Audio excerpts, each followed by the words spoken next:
Hi friends, समित life maker YouTube channel पे आप लोगों का स्वागत है। देखिए दोस्तों, आज के सेशन में हम लोग करने वाले फ्रेंड्स जीव विज्ञान बायोलॉजी का दोस्तों क्लास नोट्स, जो कि दोस्तों एनसीईआरटी में एनसीईआरटी और छठा से 12वां क्लास के दोस्तों बुक पे आधारित है फ्रेंड्स। और इसमें दोस्तों एनसीईआरटी के जितने महत्वपूर्ण पॉइंट्स हो सकते थे दोस्तों, सारा पॉइंट को दोस्तों इस बुक में सम्मिलित किया गया दोस्तों। जिसमें देखिए फ्रेंड्स, ये रुक्मणी प्रकाशन के द्वारा निकाला गया दोस्तों, और ये 7वां सीरीज है फ्रेंड्स। ठीक है दोस्तों, अभी तक में इसका हम लोग क्या बोलते हैं 8 9 मतलब 10 11 चैप्टर अभी तक में दोस्तों हम लोग इसका ख़त्म कर चुके हैं फ्रेंड्स। 11 चैप्टर हम लोग का अभी तक में रेस्पिरेशन तक दोस्तों ख़त्म कर चुके हैं दोस्तों। आज जो दोस्तों हम लोग करने वाले हैं पादपों में संवहन दोस्तों। पादपों में संवहन देखिए किस प्रकार से होता है दोस्तों, इसके बारे में दोस्तों देखेंगे। देखिए फ्रेंड्स, यह सेशन आपके लिए बहुत ही महत्वपूर्ण रहने वाला है दोस्तों, क्योंकि जहाँ जहाँ आपका साइंस पूछा जाता है दोस्तों, उस एग्ज़ाम के लिए बहुत इंपॉर्टेंट है दोस्तों। खास करके अगर अभी देखें हम लोग तो बीएसएससी का एग्जाम बिहार में होने वाला है, और प्लस बीपीएससी पीटी 71वीं का एग्जाम होने वाले फ्रेंड्स, और बीपीएससी शिक्षक भर्ती 4.0 और 5.0 का। तो सारे एग्जाम में दोस्तों महत्वपूर्ण है जहाँ जहाँ आपका साइंस पूछा जाता है दोस्तों। देखिए फ्रेंड्स, अब हम लोग अपने सेशन पाते हैं फ्रेंड्स। देखिए पादपों में संवहन देखिए किस प्रकार से होता है दोस्तों। देखिए conduction in plants, conduction in plants में देखिए दोस्तों, पादपों में संवहन, कंडक्शन इन प्लांट्स। पादपों में पर्ण, तना, जड़ कायिक अंग है जो प्रकाश संश्लेषण, संवहन, खाद्य संग्रह आदि उपापचयिक कार्य करते हैं दोस्तों। अब देखिए दोस्तों, पर्ण लीफ यह प्रकाश संश्लेषण व खाद्य संग्रह करता है। पर्ण के ऊपरी अर्धचर्म के नीचे पर्णहरित युक्त सजीव मृदु तक और कोशिकाएं पाई जाती है दोस्तों। कोशिकाएं पाई जाती है फ्रेंड्स। उसके बाद देखिए, कोशिकाओं के मध्य अंतराकोशिकीय स्थल होते हैं दोस्तों। कोशिकाओं के मध्य अंतराकोशिकीय स्थल होते हैं जो परस्पर संपर्कित रहते हैं, जिससे CO2 व O2 का विनिमय, जल का वाष्पोत्सर्जन व गैसों का परिवहन पर्ण की सभी कोशिकाओं तक हो सके। पर्ण में संवहनी ऊतक युक्त शिराओं का जाल बिछा होता है, जिनसे जल व तरल खाद्य पदार्थों का संवहन होता है। ये जाइलम द्वारा पत्तियों तक पहुंचते हैं। फ्लोएम देखिए फ्रेंड्स, फ्लोएम कार्बनिक खाद्य पदार्थों को पौधे के प्रत्येक भाग में पहुंचाता है। पर्ण पर उपस्थित रंध्रों से मृदु तक कोशिकाओं का संपर्क बाह्य वातावरण से बनता है। देखिए फ्लोएम कार्बनिक खाद्य पदार्थ को पौधों के प्रत्येक भाग में पहुंचाता है दोस्तों। और देखिए दोस्तों, ये हो गया आपका ये जो है गार्ड सेल हो गया फ्रेंड्स। ये पत्तियों का दोस्तों गार्ड सेल्स ये हो गया, पत्ता का है दोस्तों। ये स्टोमक ओपनिंग हो गया दोस्तों, यहाँ पे ओपनिंग होता है बीच में। ये होता है क्लोरोप्लास्ट। ये सब जो ये है ना दोस्तों, ये सब क्या दोस्तों, क्लोरोप्लास्ट है फ्रेंड्स। और ये दोस्तों, ये दोनों है, ये गार्ड सेल्स है दोस्तों, इस बीच में गार्ड सेल्स है। ठीक है दोस्तों, रंध्रों से CO2 व O2 का विनिमय, जल का वाष्पोत्सर्जन होता है। वाष्पोत्सर्जन देखिए, वाष्पोत्सर्जन ये पॉइंट, ये ट्रांसपायरेशन पादप के हरे वायवीय भागों में उपस्थित रंध्रों द्वारा जल का जलवाष्प के रूप में वातावरण में निकलना या उत्सर्जित होना वाष्पोत्सर्जन कहलाता है फ्रेंड्स। रंध्रों के बंद होने पर वाष्पोत्सर्जन कम होता है, वह वाष्पोत्सर्जन अधिक होने पर पौधा मुरझा जाता है। वाष्पोत्सर्जन के कारण पौधों के आसपास का वातावरण नमीयुक्त रहता है, इसलिए गर्मी में वृक्ष के नीचे शीतलता का अनुभव होता है फ्रेंड्स। गर्मी में शीतलता का अनुभव होता है। स्तंभ देखिए दोस्तों, नेक्स्ट है स्तंभ, स्टेम। यह जल व खनिज लवण खाद्य पदार्थ को विभिन्न भागों में पहुंचाने का मार्ग है दोस्तों, स्तंभ स्टेम। और नेक्स्ट देखिए दोस्तों, जाइलम यह जटिल ऊतक फ्रेंड्स। इसमें जल व घुलित लवणों के संवहन के लिए वाहिकाएं व वाहिनिकाएं पाई जाती हैं। ये लंबी मोटी भित्ति युक्त फ्रेंड्स मृत कोशिकाएं हैं। इनकी भित्ति पर अनेक गर्त मिलते हैं, जिनके द्वारा जल एक से दूसरी वाहिनिकीय तत्व में जा सकता है दोस्तों। नेक्स्ट देखिए, फ्लोएम प्रकाश संश्लेषण द्वारा निर्मित खाद्य तरल रूप में फ्लोएम के द्वारा पौधों के विभिन्न भागों में संवहित होता है। इस संवहन के लिए विशिष्ट चालनी की नलिका होती हैं। इनमें तरल खाद्य पदार्थों का संवहन सूक्ष्म छिद्रों द्वारा होता है। इन कोशिकाओं में केंद्रक नहीं होता है। चालनी नलिकाओं से सटी हुई मृदुतक कोशिकाएं कॉम्पेनियन सेल्स कहलाती हैं। नेक्स्ट देखिए, जड़ जो है यह भूमि से जल व खनिज लवण का अवशोषण करती है। ये 2 प्रकार की मूसला मूल व रेशेदार मूल अपस्थानिक मूल होती हैं फ्रेंड्स।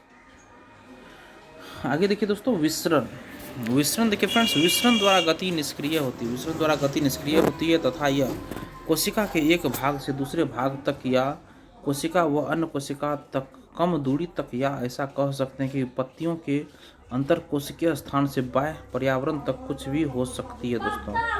बाह्य पर्यावरण तक कुछ भी हो सकते हैं दोस्तों। विसरण एक धीमी प्रक्रिया है तथा यह विसरण एक धीमी प्रक्रिया है तथा यह जीवित तंत्र पर निर्भर नहीं करती फ्रेंड्स। विसरण की दर, सांद्रता का प्रवणता उन्हें अलग करने वाली झिल्ली की पारगम्यता, दाब तथा दाब से प्रभावित होती है। किसी भी पदार्थ का विसरण झिल्ली के प्रमुख सहभागी लिपिड में घुलनशीलता पर निर्भर करता है फ्रेंड्स।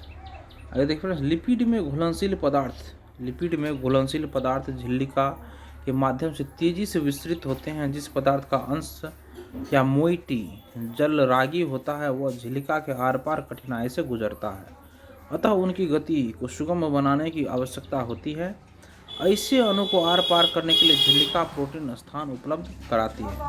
वे सांद्रता प्रवणता स्थापित नहीं कर पाते, जबकि अणुओं के विसरण के लिए सांद्रता प्रवणता निश्चित तौर पर पहले से ही उपस्थित होनी चाहिए, भले ही उन्हें प्रोटीन से मदद मिल रही हो। यह प्रक्रिया के सुसाध विसरण कहलाती है दोस्तों। सुसाध विसरण में पदार्थों को झिल्ली के आर पार करने में विशिष्ट प्रोटीन मदद करती हैं और इसमें एटीपी ऊर्जा का भी व्यय नहीं होता है दोस्तों। सुसाध विसरण निम्न से उच्च सांद्रता में पूर्ण परिवहन नहीं कर सकता है, अतः इस कारण ऊर्जा निवेश की आवश्यकता होती है। पोरीन एक प्रकार की प्रोटीन है जो प्लास्टिक माइटोकॉन्ड्रिया तथा बैक्टीरिया की बाह्य झिल्ली में बड़े आकार के छिद्रों का निर्माण करती है, ताकि झिल्ली में से होकर प्रोटीन के छोटे साइज के अणु भी उसमें से गुजर सकें। नेक्स्ट देखिए फ्रेंड्स, बाह्य कोशिकीय अणु परिवहन प्रोटीन पर बांधित रहते हैं और यही परिवहन प्रोटीन बाद में घूर्णत होकर कोशिका के भीतर अणु को मुक्त कर देती है। उदाहरण के तौर पर जलमार्ग, जो 8 तरह के विभिन्न एक्वापोडियम से बना होता है दोस्तों। नेक्स्ट देखिए दोस्तों, निष्क्रिय सिम्पोर्ट तथा एंटीपोर्ट। कुछ वाहक या परिवहन प्रोटीन विसरण की अनुमति तभी देते हैं जब 2 तरह के अणु एक साथ चलते हैं। सिम्पोर्ट में दोनों अणु एक ही दिशा में झिल्लिका को पार करते हैं, जबकि एंटीपोर्ट में वे उल्टी दिशा में चलते हैं। जब एक अणु दूसरे अणु से स्वतंत्र होकर झिल्लिका को पार करता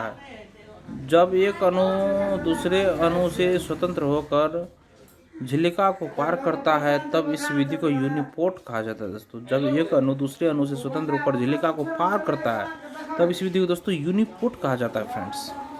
और देखिए फ्रेंड्स, सक्रिय परिवहन सांद्रता प्रवणता के विरुद्ध अणुओं को पंप करने में ऊर्जा का उपयोग करता है दोस्तों। सक्रिय परिवहन विशिष्ट झिल्लिका प्रोटीन द्वारा पूर्ण किया जाता है, अतः झिल्लिका के विभिन्न प्रोटीन सक्रिय तथा निष्क्रिय दोनों परिवहन की मुख्य भूमिका निभाते हैं। नेक्स्ट देखिए दोस्तों, पंप एक तरह का प्रोटीन है जो पदार्थों को झिल्लिका के पार कराने में ऊर्जा का प्रयोग करती है। ये पंप प्रोटीन पदार्थों को कम सांद्रता से अधिक सांद्रता तक परिवहन करा सकते हैं। परिवहन की गति अधिकतम तब होती है जब परिवहन करने वाले सभी प्रोटीन का प्रयोग हो रहा हो या वह संतृप्त ही क्यों न हो।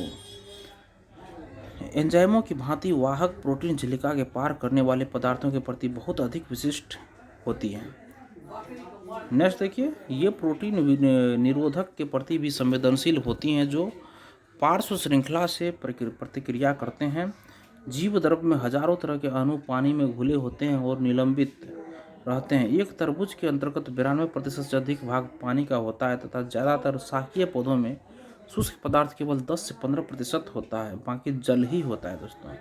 नेक्स्ट देखिए दोस्तों, स्थलीय पौधे प्रतिदिन भारी मात्रा में पानी ग्रहण करते हैं, लेकिन पत्तियों से इनका अधिकतर भाग वाष्पोत्सर्जन द्वारा हवा में उड़ जाता है।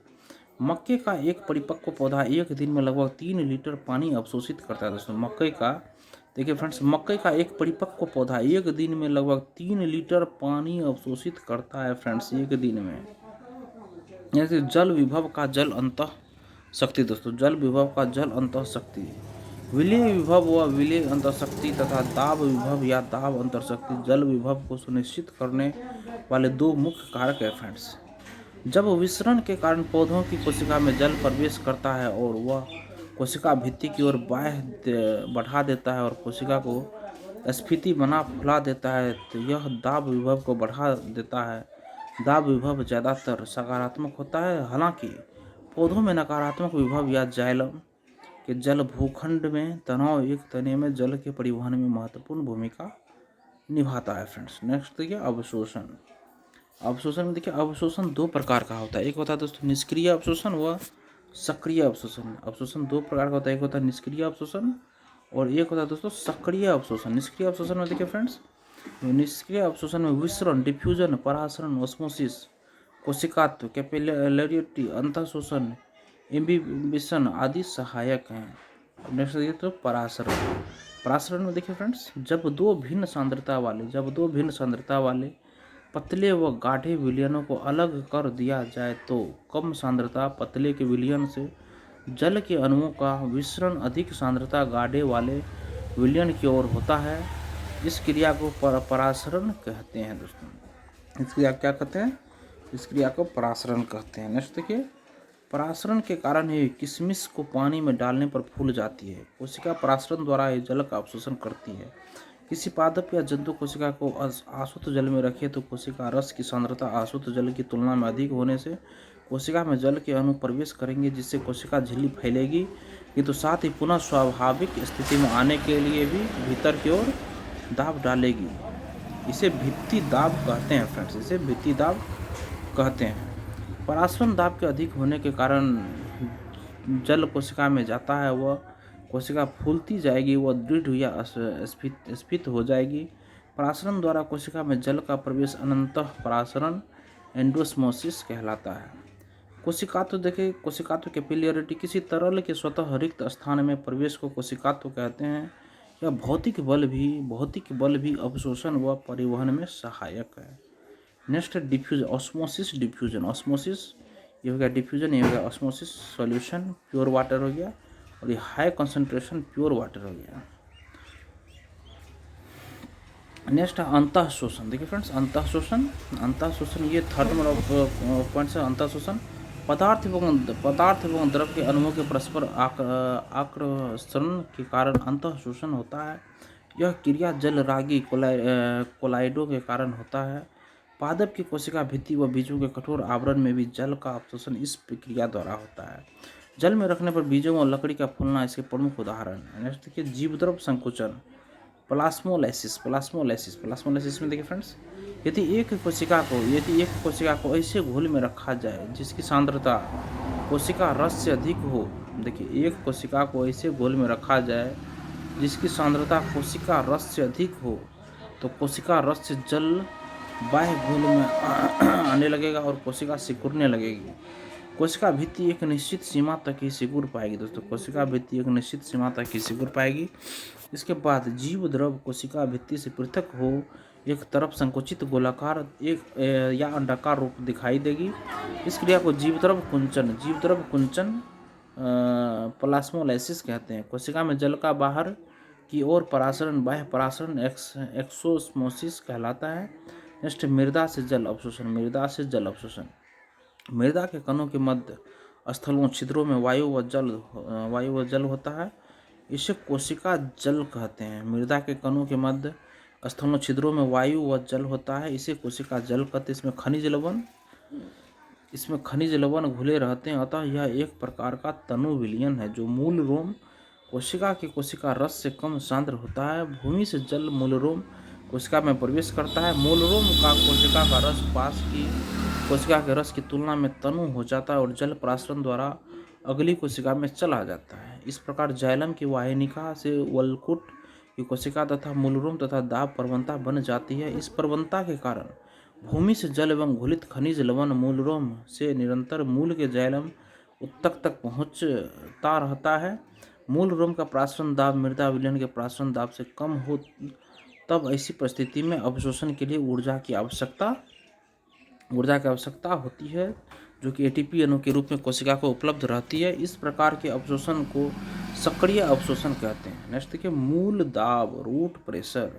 सक्रिय जल अवशोषण के कारण मृदा से जल मूल के जाइलम में पहुंचता है। इस जल अवशोषण के कारण मूल की कोशिकाएं अस्फीत हो जाती है और जाइलम में पहुंचने वाले जल कुछ ऊंचाई तक ऊपर की ओर बढ़ने लगती है। नेक्स्ट देखिए, मूलों में पाए जाना वाला एक धनात्मक दाब मूल दाब कहलाता है। यह एक सक्रिय दाब है जो कि कुछ शाकीय पौधों के जाइलम में जल की ऊपर की ओर धकेलता है। यह एक जैव क्रिया है, लेकिन इस क्रिया से 300 मीटर या अधिक ऊंचाई के वृक्षों में जल को पर्म तक नहीं पहुंचता है। दोस्तों, वाष्पोत्सर्जन, समंजन, तनाववाद। वाष्पोत्सर्जन, समंजन, तनाववाद देखिए, यह 3 कारकों पर आधारित है। जाइलम वाहिकाओं में जल निरंतर अखंडित स्तंभ के रूप में विद्यमान होता है।